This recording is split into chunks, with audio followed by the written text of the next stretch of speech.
This is the Strong as a Mindset podcast, episode number 206.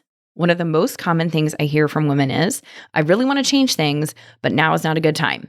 So today, we're talking about why so many women keep postponing themselves and why waiting until life calms down might be what's keeping you stuck. This is the Strong as a Mindset podcast, where you'll learn how to build both a strong body and a strong mind by eating, moving, and thinking. I'm your host, physician, personal trainer, certified health coach, and certified life coach, Carrie Holland. Hey, how are you?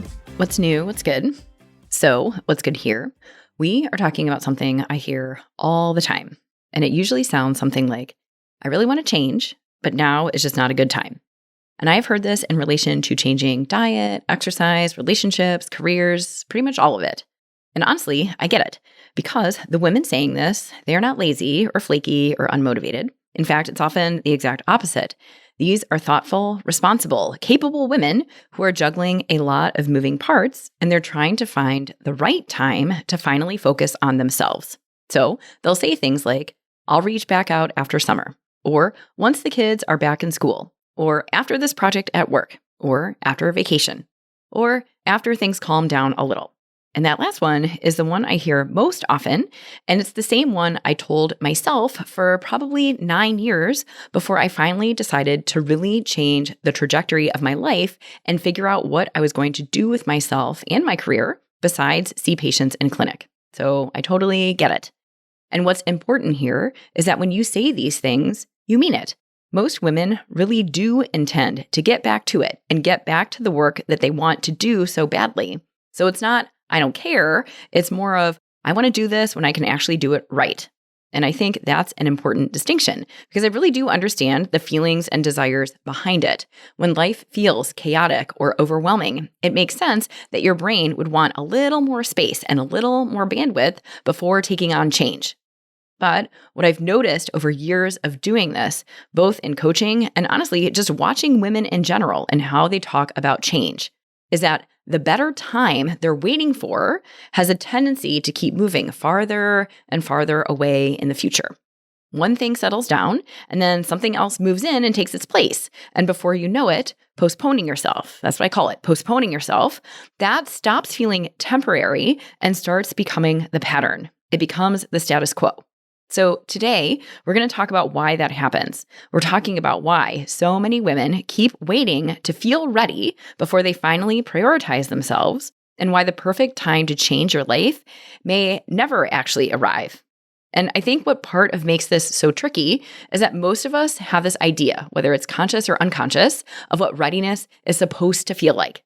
We imagine that when the right time finally comes, we're going to feel more clear, more open, more certain, more motivated, less burdened, less scattered, less chaotic. Like we'll finally have enough energy and bandwidth and emotional space to really do this well. Like someday we'll wake up and think, okay, now I'm ready. Let's go. Now work feels manageable. Now the kids' schedules are under control. Now I have a little more time. Now I'm less overwhelmed. Or now I can finally focus. And honestly, I think a lot of women are waiting for that feeling before they allow themselves to really begin. I know I was waiting to feel less weighted down before I started sorting through my career, my relationships, how I wanted to relate to my family. I just kept waiting. But what I've noticed, both in my own life and in coaching women for years now, is that real change rarely starts from these idealized, calm and spacious conditions. Usually it starts when life is very much messy and heavy and still happening. The work starts while you're tired and busy and uncertain, and while your schedule still feels full and you don't actually know what you're doing. This work starts even when you're doubting that you can really pull it off. And I bring this up because sometimes women interpret those feelings as evidence that it's the wrong time to begin. Like, if I still feel overwhelmed right now, I must not be ready. Or if I still feel scared, I should probably wait. Or if I'm not fully committed yet, maybe now is not the time. But I actually don't think readiness feels the way people expect it to feel. I think we imagine readiness as confidence and clarity and certainty, when a lot of the time it looks like feeling ready enough and feeling willing. And when you're ready enough, it looks like, I don't totally know how this is going to go, but I'm going to start. I don't feel 100% prepared, but that's okay because I'm willing to stop putting this off. Or I don't have ideal conditions, but I may never have ideal conditions to get up and change my life. And I want to be careful here because I don't think this means you should constantly force yourself to push harder no matter what. Not at all. Because there are periods in your life that are harder than others. There are times where survival mode is real and it's how you're operating. There are definitely stretches where your capacity changes, and I think it's important to acknowledge all of that. I'm not asking you to ignore yourself or the reality of what's going on in your life. But I also think there's a difference between recognizing your capacity and endlessly waiting for emotional certainty before you let yourself begin. Because emotional certainty is a moving target. I think a lot of women are waiting to feel some version of ready before they allow themselves to really begin. Like they're waiting for the fear to disappear, or the overwhelm to settle down, or for life to finally feel manageable enough first. But for many of us, that feeling doesn't arrive in one nice, clean, obvious moment. Life just keeps moving. And if we're not careful, we can spend years waiting for a feeling of readiness that never really comes. And if you want to feel completely ready before changing your life, you may end up waiting a very long time. And I think another common thing that quietly happens here is that we start believing that some future version of ourselves is going to have more capacity than we do right now. Like somehow there is a future you who's going to have more time, more energy, more patience, and more bandwidth than you do currently. And I get it, because when you're in the thick of a busy season, it really does feel like, well, maybe once this settles down, then I'll have room for this. But what I've noticed is that life rarely works that way, because as soon as one thing improves, something else rises up to take its place. Like the kids get older, but their schedules get fuller. Or the school year ends, but now it's summer camps and swim team. Or one work project ends and another begins. Or your career evolves, or your parents age, and new responsibilities pop up that you did not have on your radar. And I think many women are unknowingly waiting for life to hand them a permission slip to finally prioritize themselves. Like they're waiting for a stretch of calm where things finally feel manageable enough to begin. But for many of us, life doesn't necessarily get less full. The stress just changes shape over time. So it's still there, but it's just different. And honestly, this is something I had to learn personally, because for years I kept thinking, once things calm down, then I'll really deal with this. Then I'll figure out my career. Then I will take a real, honest look at my relationships. Then I'll take a breather and really think about what I want my life to look like. But what I actually realized was the opposite. Getting started, as hard as it was, felt like I was finally digging myself out. And it wasn't because everything suddenly got easier or my schedule magically opened up and all the stress disappeared. No, getting started felt better because I finally felt like I was moving instead of sitting at the bottom of a hole waiting to magically feel different first. And I think that's important because sometimes we assume that change is going to add more weight to an already heavy life. I know that's what I kept telling myself, but sometimes the postponing itself is part of what feels so heavy. Continuing to ignore yourself or put yourself off over and over again, that creates its own kind of heaviness and exhaustion. But then once you finally start and do something, even if it's sloppy or imperfect, that can be part of what helps you feel less stuck. And now that I just said that, let me rewind a second. Let's talk about why postponing yourself can actually feel strangely comforting in the moment. Because if we're being fully honest here, waiting, it protects you. It protects you from a lot of uncomfortable things. If you keep saying, I'll start later, well, then you don't have to deal with the discomfort of starting now. That means you don't have to risk failing or feeling uncertain. You don't have to shake up the routines or the identity that you're totally used to. You also don't have to test yourself. And you don't have to find out what happens when you really try, but it still feels hard. And that last one is important because for a lot of women, postponing change is not about laziness. It's really about self-protection. So what exactly does that mean when I say that? Okay, so think about it. If you keep the goal somewhere far out in the future, you get to keep the possibility of change alive without having to face the vulnerability of doing it now. Because as long as it lives in the future, it's still untouched. It's still intact and untarnished. There's still potential. And you never have to confront the messy middle of change. And you never have to fully test your capacity for follow through. And you never have to risk feeling disappointed in yourself. So in a weird way, postponing yourself can feel safer than getting started. And while it feels safer, I think sometimes women still judge themselves really harshly for this. They'll say, like, why can't I just do this already? But I actually think it makes a whole lot of sense psychologically because your brain is just trying to keep you safe. It's trying to keep you efficient and it's trying to protect you from discomfort because that's your brain's job. So if change feels uncertain or if it feels emotionally risky, then of course, part of you will want to delay it. Of course, part of you will want to wait until you feel more prepared. But the problem is postponing yourself and postponing change is tricky. It's tricky because it gives you temporary relief, but not long-term relief. Because every time you say, I'll do it later, or decide now is not the time, what happens? You get a short exhale. You get a momentary pause that says, okay, not today. And it feels just a little bit easier, for a minute anyway. But then eventually, that temporary relief fades and it gets replaced by your desire for change. And then the discomfort of the status quo comes right back. And the feeling of being disconnected from yourself also comes back. There's that day-to-day discomfort of wanting more, but not doing anything about it. That also comes back. And that cycle can repeat itself for years, and it's exhausting. And I think the hard part about this pattern, because it's most definitely a pattern, is that the cost of waiting is usually not super obvious at first, because on the surface, it seems completely reasonable. You tell yourself you're going to focus on this later, or once things calm down, or after you get through this season. And that can sound very responsible, very logical, especially when you've got a full life. So at first, it doesn't necessarily feel like anything bad is happening. But over time, I think there's often a deeper cost that starts accumulating underneath all of it. And I don't even mean delayed weight loss or delayed fitness goals or delayed change in the obvious sense. I think the deeper cost here is what starts happening in your relationship with yourself.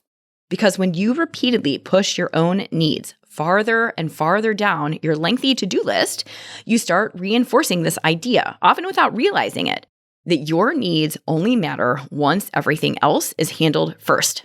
So once work settles down, once the kids are okay, once everything else is taken care of, once the house is under control, once life becomes more manageable. But for so many women, that time just keeps getting pushed back. Once one thing is finally taken care of, something else comes up that needs your attention. And that keeps happening to the point that postponing yourself starts to feel normal. Meaning you get used to functioning that way. You get used to putting yourself at the bottom of your list. It becomes reflex to tell yourself you'll come back to your needs later, even though later never happens. And I also think this can slowly chip away at your self-trust over time. It's subtle, but it's significant.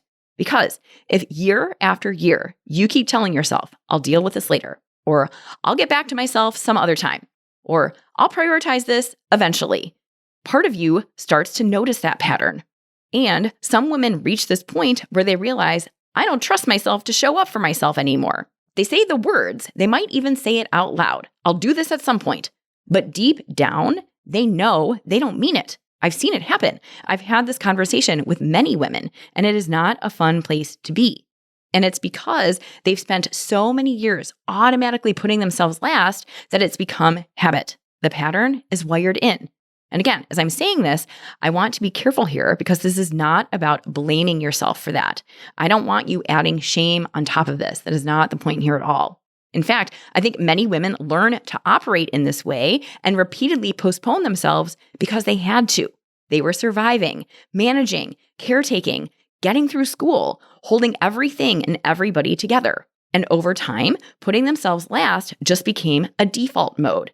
But I do think there comes a point where you start realizing that continually abandoning yourself has a cost too.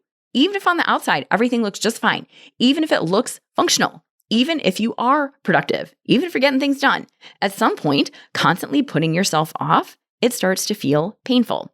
Sometimes it just feels like disconnection, like you've gotten so used to functioning and producing and taking care of things that you barely recognize yourself in the middle of your own life anymore. It's like a machine. Other times, it feels like resentment or numbness or exhaustion that does not go away no matter how much you sleep. And I think for a lot of women, when they get to that point, they realize, okay, something is not working here. Something's got to give. And I think recognizing that without the shame and without the drama, that is essential. So if you're listening to all of this and thinking, okay, but then what am I supposed to do? Here you go. I think one thing that helps is recognizing that your life is not on hold right now. This is your life, not the calmer future version where your kids are older, not the less busy version where work is less chaotic, and not the version where everybody stops needing something from you. This version, this is your life right now. And I know that sounds obvious, but I actually think a lot of women are unintentionally living like their real life is going to begin later. I know I did that for years. I told myself life would really start once my kids slept through the night. Then I told myself life would really start once they got into school. Then I started fooling myself into thinking maybe I'll be able to do more once they're driving and self-sufficient and in high school. No, you can't treat this season, whatever season you're in, whether you've got kids or not, you cannot treat this season like it's something that you just have to survive and push through before you're finally allowed to take care of yourself differently. Because for most people, adulthood doesn't really work that way. Life doesn't suddenly empty out and become calm and spacious for long stretches so that you can finally work on yourself. There are still responsibilities and stress and dishes and emails and appointments and people needing things from you. So I think instead of running yourself in circles asking, when will life finally calm down enough for me to do this? I think a more helpful question would be, okay, so what would this look like in my actual life right now? Not your fantasy life, not your someday life, your real life, the one you have in front of you today, where work is still busy, your kids still need things, you still get tired, you still have stress, you don't always feel motivated. Because I think a lot of women get stuck imagining that taking care of themselves has to happen in this perfectly optimized version of life where they finally have energy and free time and a clean schedule. But meanwhile, their actual life is happening right now. And I don't mean blowing up your whole life overnight or becoming a completely different person tomorrow. I just mean being honest about the fact that continually putting yourself off and postponing yourself has not actually made you feel better. And maybe realizing that taking care of yourself cannot only happen once every single other thing is handled first. Because for so many women, that day never comes. And honestly, I think part of what helps here is letting go of the idea that change has to look big or dramatic or wild in order to count. Sometimes it looks like finally making the doctor's appointment you've been putting off for months. Or going to bed earlier instead of staying up scrolling because it's the only time that feels like it's yours. Or asking for help. Or saying no to something. Or exercising for 20 minutes in your basement instead of waiting until you can commit to the perfect routine at Orange Theory. And notice, none of these things are flashy, but they all matter and they all count. What they do is they all insert yourself back into your own life. Because the goal is not to wait for a completely different life before you start taking care of yourself. The goal is learning how to stop disappearing from the life you already have. So maybe there is something in your life right now that you've been waiting to start. Maybe it's taking better care of yourself. Maybe it's changing how you eat or move. Maybe it's setting boundaries or getting help or having a hard conversation or making a career move. Or maybe it's finally admitting that the way you've been living is no longer working for you. And maybe you've had real reasons for waiting. You've been busy, overwhelmed, totally exhausted, responsible for a lot of people and a lot of things. I get that. But I also think a lot of women spend years waiting for a version of life that finally feels manageable enough to prioritize themselves. And sometimes that time never comes. And life keeps moving. There is always another season, another responsibility, another reason that it would make sense to wait just a little longer. And I think at some point, many women realize they've been waiting for permission that their life was never actually going to give them. So maybe the question isn't, when is a good time? And instead, the better question could be, am I willing to stop postponing myself? Because I honestly don't think most women need another lecture about discipline or productivity or getting their act together. I think many women are just tired of feeling like they're constantly surviving their own lives. They're tired of waiting for things to calm down to finally take care of themselves. They're tired of feeling like they keep getting pushed to the bottom of their own to-do list. And I think there's something really powerful about deciding that even if life is still messy and imperfect and busy, that you are still allowed to take up space inside of it. You are still allowed to take care of yourself inside a real, complicated life. Not once everything calms down, not once you finally feel ready, but now.